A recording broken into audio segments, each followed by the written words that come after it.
O Ministério do Trabalho e Emprego reforçou nesta quarta-feira que o salário mínimo em 2023 será de R$ 1.302. A medida destoa do valor de R$ 1.343 proposto pelos sindicatos em reunião com o presidente Luiz Inácio Lula da Silva. Também é menos que os R$ 1.320 prometidos pelos petistas durante a campanha. Durante a solenidade, Lula assinou a criação de grupos de trabalho com a presença de representantes do governo e de sindicatos para discutir temas voltados ao trabalhador.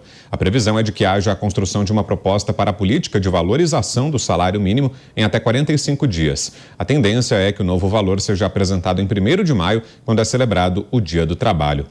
Como é que foi, Zé, esse encontro hoje, aí em Brasília?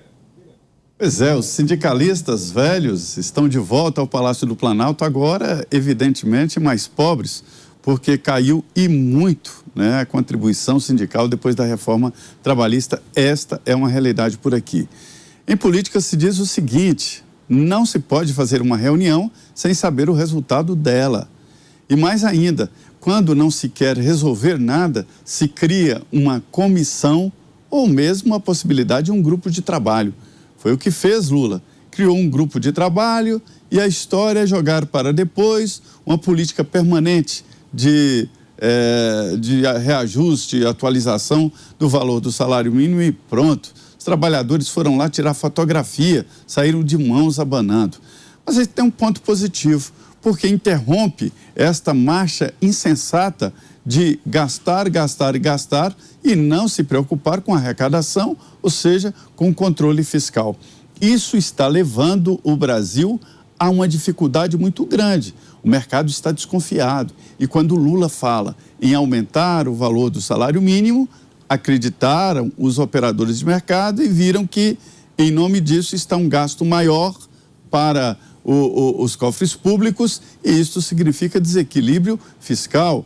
Perdeu o Brasil em credibilidade e aí o que acontece? Sobe dólar, a bolsa desaba. E perdeu também os trabalhadores que não tiveram o aumento prometido durante a campanha e durante essa fala do presidente Luiz Inácio Lula da Silva.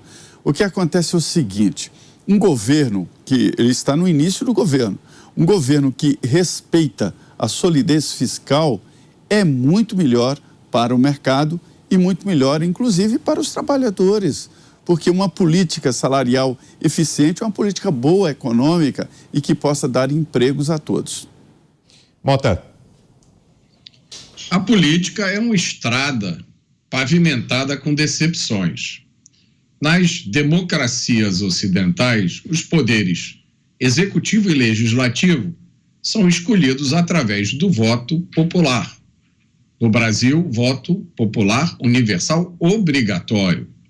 Portanto, é um fenômeno comum que políticos façam promessas impossíveis para conseguirem se eleger. Mas depois da eleição, a realidade se impõe. E a realidade é que o valor do salário mínimo tem impacto enorme nas contas do governo. Não só do governo federal, mas dos governos estaduais e municipais. E é evidente, nas contas de todas as empresas e empregadores que empregam funcionários que ganham salário mínimo. Não dá para ignorar isso. Por mais que ideologia, por mais que desejos populistas interfiram, é como diz a filósofa e escritora Ayn Rand: você pode desprezar a realidade, mas não vai conseguir fugir das consequências de desprezar a realidade. Bom, o presidente Lula confirma o salário de R$ 1.302. Vamos nos lembrar aqui que os R$ 1.302 foi o valor previsto pelo presidente Bolsonaro para o ano de 2023. O presidente, no ano anterior, é que elabora ali o rascunho, a minuta, a proposta do orçamento que é enviado para o Congresso Nacional e que, portanto, foi o responsável por este salário de R$ 1.302. E aí é muito interessante porque quando o governo é questionado sobre aquela promessa da campanha eleitoral de aumento real no salário, e agora a gente tem o mesmo valor proposto pelo presidente Bolsonaro sendo mantido para o ano de 2023, a resposta é engraçada. A resposta é de que não houve um descumprimento da promessa porque os 1.302 já contemplam um aumento real do salário mínimo. Então, no final das contas, o presidente Lula fez a promessa e está pagando a promessa com uma política ofertada pelo presidente Bolsonaro. Mas não deixa de ser desonestidade com aqueles eleitores que acreditaram que o presidente Lula faria mais, daria um salário ainda maior. A expectativa era de R$ 1.320 ou R$ 1.322 e ficou na proposta original do presidente Bolsonaro. Isso aí é algo a ser explicado por ele com mais profundidade, na verdade, né? E aí a gente entende por que neste encontro com as forças sindicais, com os líderes sindicalistas, com as pessoas que lá estavam sob o pretexto de falar sobre questões trabalhistas, ele não falou sobre questões trabalhistas, porque ele não tem muito a entregar. Os 1.302 é uma proposta do presidente Bolsonaro se materializando ainda em 2023. Pavinato. Bom, vamos lá. É mais uma decepção do trabalhador que votou no presidente e esperava que, de fato, ele pensasse nos trabalhadores.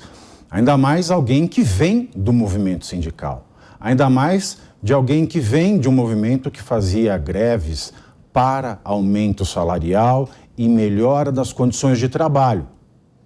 Não surpreende, é claro, que um país sem dinheiro, como o Brasil, está diante desses gastos que só fazem aumentar antes da reforma tributária, que não é uma reforma, na verdade é um castigo tributário.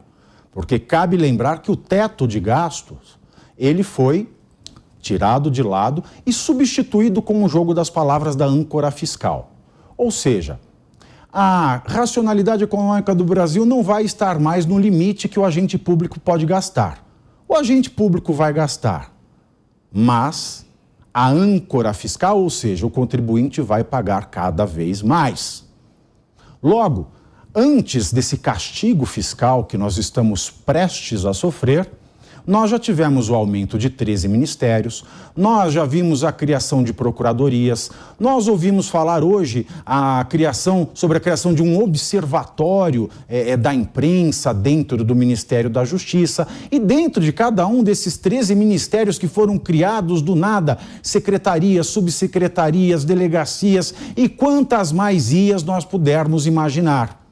Fora isso, nós tivemos o aumento dos servidores do judiciário, dos servidores federais, o aumento do próprio presidente, do salário dele, dos ministros, não só do STF, mas também do STJ, também dos procuradores, também dos deputados, também dos senadores. Nós estamos em meio a uma gastança que não dá para aumentar o mínimo. Ah, Pavinato, mas quem paga o mínimo é o empregado do empregador. Sim, mas o mínimo ele rege outras coisas como o auxílio reclusão. O auxílio reclusão, por exemplo, ele tem o valor do salário mínimo. Quem paga? A Previdência. A Previdência também paga as aposentadorias com base no salário mínimo. A nossa Previdência, ela é superavitária? De jeito nenhum. O ministro da Previdência diz que é fake news, mentira, balela, descaramento. A nossa Previdência já nasceu, segundo Roberto Campos, deficitária lá em 1988. Logo, é claro, quem é que pode esperar mais um pouquinho e quem é que interessa ao governo fique refém das benesses do Estado? O trabalhador. Enquanto o trabalhador ele recebe um aumento de salário mínimo aquém da sua expectativa, nós vemos um aumento dos parlamentares em Brasília de 38%. Nós vemos um aumento do funcionalismo público em Brasília Federal de 19,25%. E cabe lembrar ainda que na última década do PT, entre os governos Lula e o primeiro governo Dilma, o aumento do salário dos deputados e senadores ao longo de 10 anos foi de 223%, muito acima da inflação e muito além da evolução do salário mínimo. Logo, governo popular, um governo plural, preocupado com o trabalhador, não é aqui.